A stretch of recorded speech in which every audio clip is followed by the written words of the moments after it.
Jehona e tubimit të radhës, mos ma prek familjen, ende ndihet. Është jehona e zërit të çdo nëne, e zërit të çdo babai dhe fëmije që thëret, mos ma prek familjen.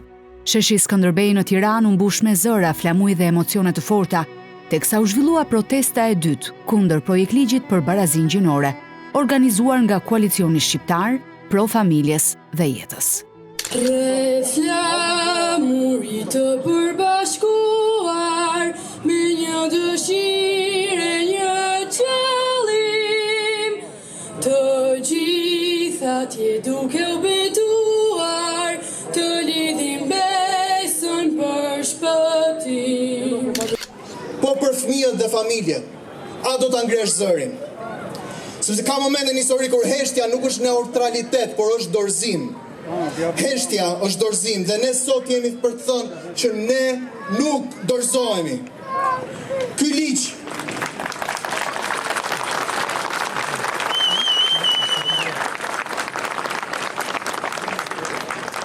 është një imponim, është shkelje e vullnetit të shumicës, është një tentativë për të shtypur mendimin që me breza e kemi trashëguar.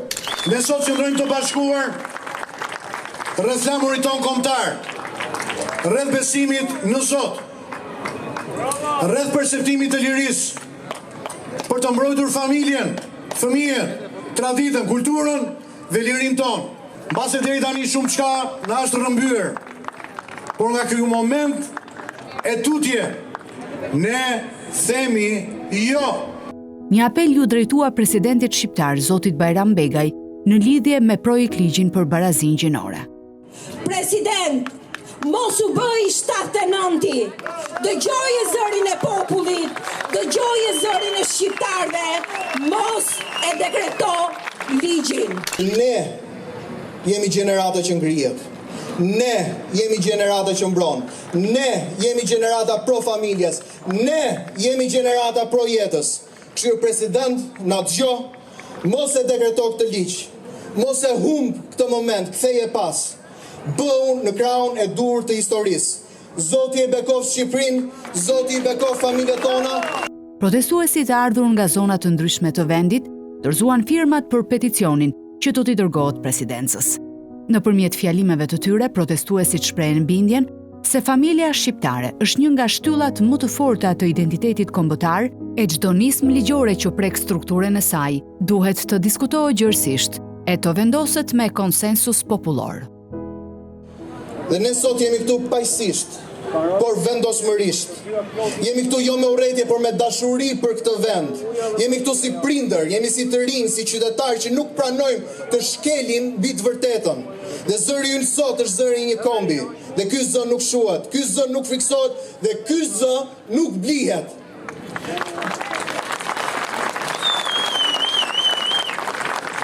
E duam Europën, për më shumë duam Shqipërinë. Patjetër. Në rast se Europa na thot votoni këtë ligj, unë nuk du të hyj në Europë, por Europa nuk thot votoni këtë ligj, se ju e dini shumë mirë. Kemi një vendim të gjykatës kushtetuese franceze e cila thot jo, francezët nuk e duan këtë ligj, sepse është ligj i dëmshëm. 21 vende nuk e kanë votuar.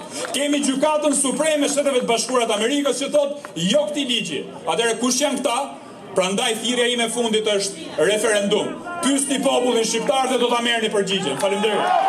Lindita Pano nga koalicioni shqiptar pro familjes dhe jetës argumentoi se ligji i ri nuk do të ndihmojë realisht komunitetin transgjinor, por do të shërbejë për të pasuruar organizatat jo qeveritare përmes fondeve dhe projekteve. Klamujt kombëtar, pankartat e shumta, thirrjet e njëzëshme e dëshira për të ruajtur vlerat tradicionale bën këtë protestë një tjetër moment domethënës, pas asaj të 6 nëntorit para kuvendit, ditë kur projektligji votua me 77 vota pro, të cilat u quajtën votat e turpit. Nëna dhe baballar, motra dhe vëllezër, 77 kartona dhe gjinisë shumë fish, gjithëpërfshirëse, të ndërthurur, në gjithë diversitetin e tyre miratuan ligjin e turpit. Me legalizimin e këtij ligji ne humbasim të gjithë. Edhe ata të cilët mendojnë që kanë përfitime, edhe ata të mirë, ata të shitur, që votuan këtë ligj. Më shumë më mbet familja, më shumë më mbet Shqipëria. Të gjitha këto arsye që ju dëgjuat sot, Ne jemi të vendosur ta kundërshtojmë këtë ligj, duke kërkuar referendum popullor. Familja është vendi I parë ku mësohet respekti, dashuria, përgjegjësia. Prandaj kur të shkruajmë ligje, duhet sigurohemi që ato ta ndihmojnë familjen e jo ta dobësojnë apo ta zëvendësojnë atë. Ligji I sapo miratuar për fat të keq e prek drejt për drejt të drejtën e prindërve, të nënës dhe të babait për të qenë edukuesit e parë të fëmijëve të tyre. Ligji që e quajnë barazi gjinore, tingëllon bukur, por ka qenë një strategji dhe është strategji e errësirës. Djalli vjen si engjëll drite.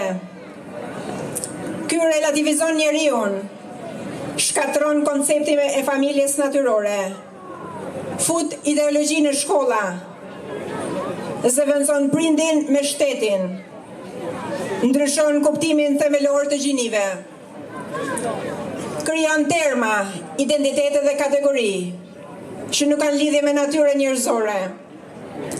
Një shtet që vendos të ripërcaktoj njeriun nuk është shtet demokratik, është uzurpues.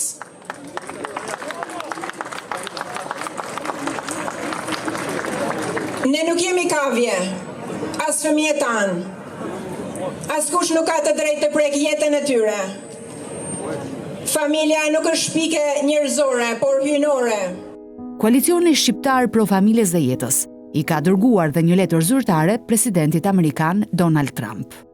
Jemi drejtuar si koalicioni Shqiptar Pro Familjes dhe Jetës presidentit të Shtetit Bashkuar të Amerikës Donald Trump me një letër zyrtare ku jemi kërkuar në emër të popullit shqiptar ndihmë që ky projekt ligj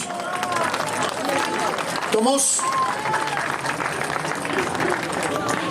kaloj hapa të mëtejshme. Sot ne unë që të drejtojmë zotit Trump nga sheqi Skënderbej. Disa parulla këtu sot, disa pankartat vogla I drejtohen Trumpit. Mr. President, people of Albania need your help.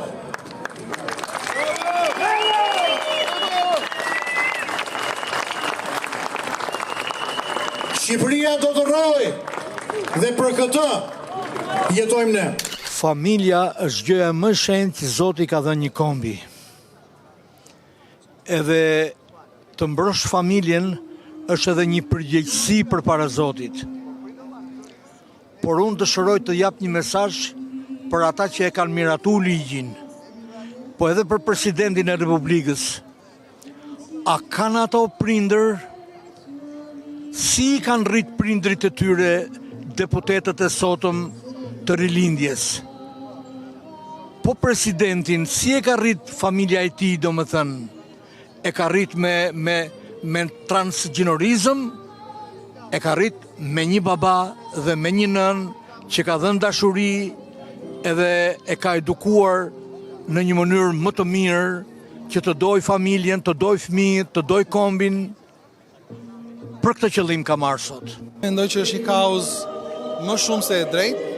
Është I kauzë që nuk ka të bëjë vetëm për këtë moment, nëse bijem dakord me vendimet e qeverisë parlamentit, po mendoj që është I kauzë që ka të bëjë me të ardhmen edhe të kombit dhe të familjes.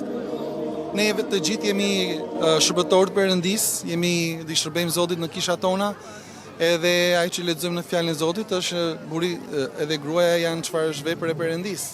Edhe kjo që po kërkojnë që të bëjnë sot dhe të sjellin një indoktrinim në gjeneratën e re ku humbet ky nocion, atëherë mendoj që e ka humbur dhe vetë vullnetin e Perëndis. Kështu që ne mendojmë se në këtë rast edhe autoritetet që neve kemi janë autoritetet të cilat kanë marrë një vendim që është biendesh me fjalën e Zotit dhe më shumë se kur kisha duhet të jetë prezent.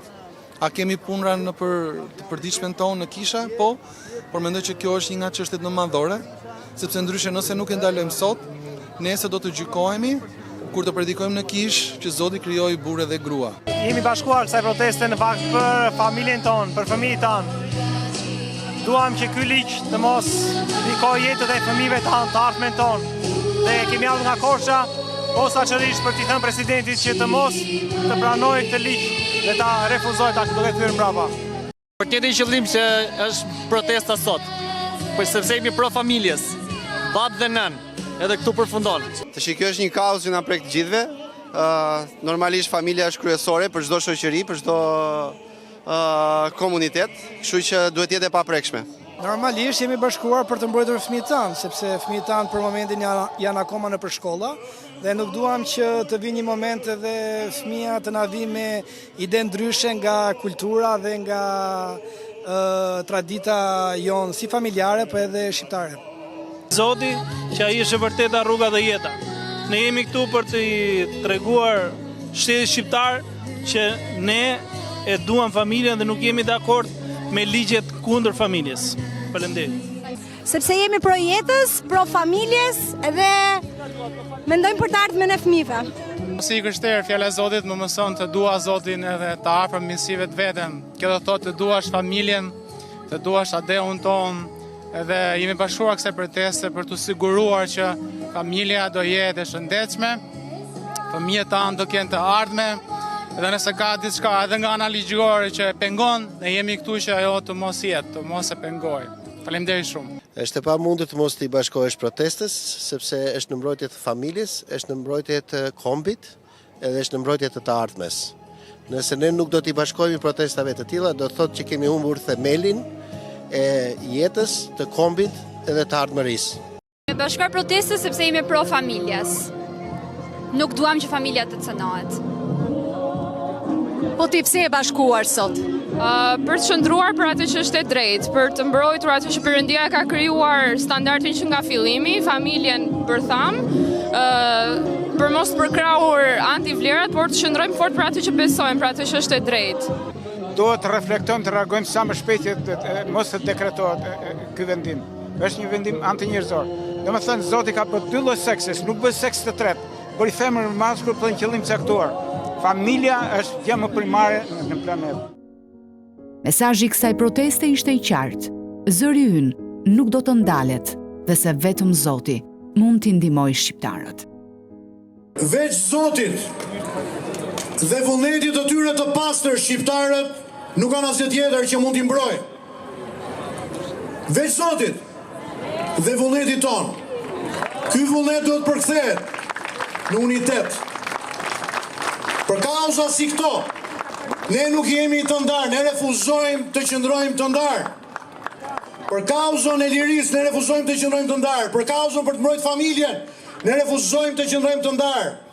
Ne jemi të bashkuar dhe me çdo kusht duhet të qëndrojmë të bashkuar përballë regjimit që kërkon të na çbëjë, duke na rrëmbyer lirinë, gjuhën, kulturën, traditën dhe fëmijët.